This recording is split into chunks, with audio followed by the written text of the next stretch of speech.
Tudo bem, pessoas? Hoje vamos falar de Invocação do Mal 2, dirigido pelo James Wan e que foi lançado nos cinemas em 2016, dando sequência direta ao primeiro filme, Invocação do Mal, e esse é um vídeo especial devido à ação da Warner de retornar com a trilogia de volta aos cinemas em preparação ao quarto e último capítulo que vai chegar aos cinemas daqui a pouco no dia 4 de setembro, e eu aproveitei a oportunidade para reassistir aos filmes e trazer as minhas análises aqui para vocês. Eu já fiz a do primeiro filme, que eu vou deixar marcado em algum lugar da tela para você ver depois. E sobre o Invocação do Mal 2, eu lembro como se fosse ontem o frisson que ele gerou na sala de cinema, e ele foi um filme muito aguardado devido ao impacto do primeiro filme, gerando bastante curiosidade sobre se essa sequência iria apostar naquele mais e maior que geralmente continuações fazem, e eu digo que o filme foi para um caminho diferente da expectativa, e começando pelo básico, a trama acompanha novamente o casal Ed e Lorraine Warren, os famosos investigadores paranormais, e que dessa vez viajam para a Inglaterra dos anos 70 para ajudar uma família pobre atormentada por eventos sobrenaturais em uma casa velha. E essa história é inspirada no caso real de Enfield, um dos mais documentados poltergeist da história, e o filme usa isso para construir uma narrativa que mistura possessão demoníaca, assombrações e o drama humano por trás do medo. E o que eu gostei aqui já de cara é como James Wan não apressa as coisas, ele não opta por criar algo fora da realidade desse universo, trazendo bizarrices extrapoladas. Aqui não, ele mantém o terror minimalista do primeiro filme, fazendo alguns ajustes, o que no meu ponto de vista foi um acerto. Ele mostra o impacto sobrenatural na vida cotidiana daquela mãe solteira e seus filhos, tornando tudo mais acessível do que um simples susto barato. E falando da direção do James Wan, ele mantém um nível aqui. Ele já tinha provado competência no primeiro filme, mas em Invocação do Mal 2, ele traz detalhes diferentes, com uma câmera que flui como um fantasma pela casa, entrando em ambientes como se a gente fosse espiar a situação, e tem aquelas tomadas longas, sem cortes, que seguem os personagens pelos corredores da casa, criando uma imersão absurda. E não é só sobre assustar aqui, é sobre fazer você sentir o peso todo daquela situação. E o diretor mistura elementos clássicos de horror, como sombras e sons ambientes, com inovações visuais que remetem aos seus outros trabalhos. E eu gosto de verdade aqui de como ele acerta em cheio ao equilibrar o sobrenatural com o psicológico, evitando que o filme caia no ridículo, algo que acontece em muitas sequências de terror. E passando para as atuações, o Patrick Wilson e a Vera Farmiga voltam como Ed e Lorraine Warren, e de novo trazem uma boa química com esse casal que precisa lidar com o desconhecido. E no caso desse filme, também vem a pauta de que esse caso seria uma farsa e que seria tudo armado. Então, eles acabam tendo um papel também meio que detetive, e isso pode parecer estranho, mas eu digo que funciona, foi um elemento a mais para a trama.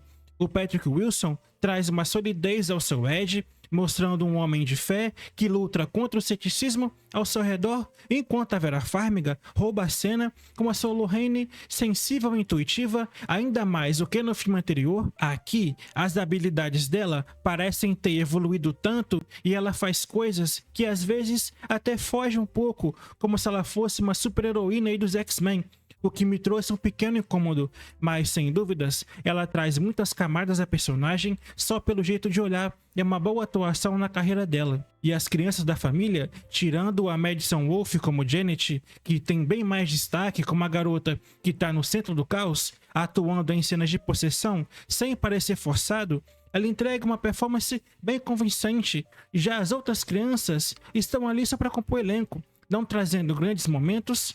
E o roteiro não traz muita novidade, ele apenas expande o universo dos Warren, sem trazer situações bizarras e grandiosas como eu falei. Ele vai explorar aqui temas como fé, família e o custo emocional de lidar com o mal. Há um equilíbrio entre o horror e o drama que está bem feito. No entanto, sendo bem sincero, há momentos em que o filme alonga demais algumas sequências, quase como se quisesse esticar para caber em 2 horas e 10 minutos, e isso pode cansar quem espera a ação mais desenfreada, que ela só vem mesmo lá pros 15 minutos finais, mas para mim é uma escolha inteligente para aprofundar os personagens e evitar que vire um festival de susto vazio. E tecnicamente, Invocação do Mal 2 é bonito de ver. A fotografia captura a cidade de Londres, cinzenta e chuvosa dos anos 70. Os efeitos pessoais, misturando práticos e CGI, são discretos o suficiente para não distrair, tirando o personagem do Homem Torto, que na minha opinião não ficou bem feito. E quando ele aparece, você vê de cara que ele tá fora do tom, o CGI tá esquisito, ele não traz nada pra história, ficou bem estranho mesmo. E a trilha sonora é sutil, assim como no original, usando silêncios e ruídos baixos para construir a tensão, e o longa se destaca pela produção caprichada, sem economizar no design de produção, que recria a era com detalhes autênticos, como móveis desgastados e roupas de época. E uma coisa que eu sempre analiso em sequências é como elas se comparam ao original.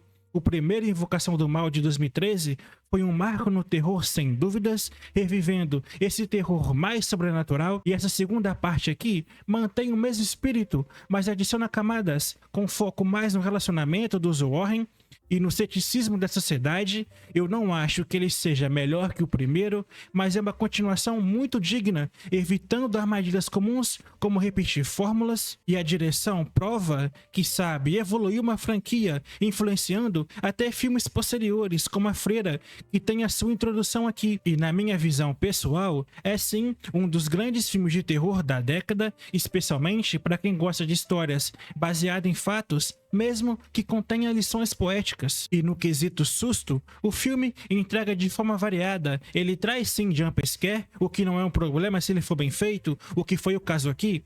É um terror mais psicológico que fica na mente, e ele tem um terror mais psicológico que fica na mente, como visões perturbadoras e o uso inteligente de espelhos e sombras. Eu assisti no cinema lá em 2016, e eu lembro de ter visto as pessoas cobrindo os olhos, mas o que fica é o desconforto pós-filme, questionando o que é real. E sendo muito honesto, em alguns pontos, o filme flerta com o clichê de entidades demoníacas com vozes graves, mas isso é subvertido com viradas que mantém o clima. Ele é um terror clássico, digamos assim. Não é para quem busca um slasher, por exemplo. E expandindo para o impacto cultural de Invocação do Mal 2, ajudou a solidificar o universo compartilhado do James Wan, que hoje inclui spin-offs como Annabelle, e ele discute temas profundos como o papel da igreja no paranormal e o drama familiar, sem ser pregador. E eu vejo isso como uma evolução no gênero, muito influenciado por diretores como William Friedkin,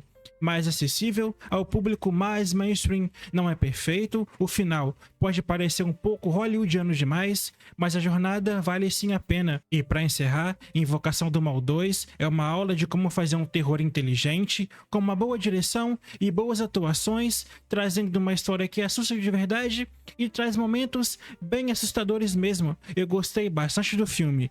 E para Invocação do Mal 2, nota 7. Em breve eu trago a análise do terceiro filme e, logicamente, também irei trazer o capítulo final, Invocação do Mal 4, que vem por aí nos cinemas. Beleza, pessoal? Obrigado por assistir até aqui, até um próximo vídeo e até mais.